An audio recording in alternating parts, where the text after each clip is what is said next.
Hello हवे अपने सभी बीच बहुत रास कार्यक्रम है लेकिन अभी कुछ लोग हम वहां के भी सुनावी और कह दी अपनी चैत के महीना में मज्जर टिकला सुबह हुई है तब देखिए वो पत्नी अपना पति से कही है और कोनो भाव में कही है और इस के त्योहार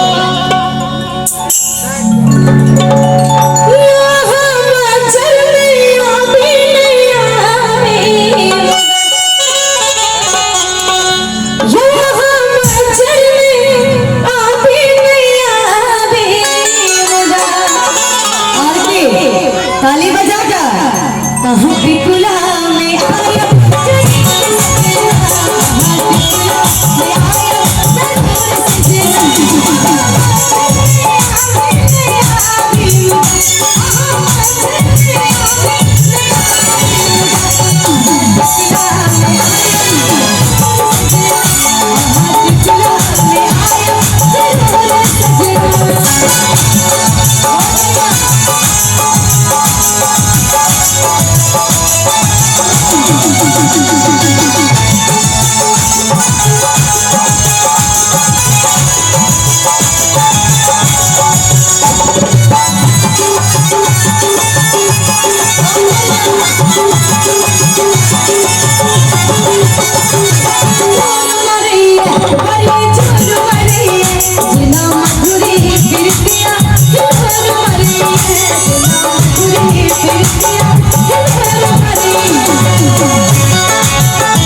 सब्सक्राइब करू विजय एंटरटेनमेंट चैनल के आ घंटी के निशान के जरूर दबाओ हमरा सबक वीडियो सबसे पहले देखबा के।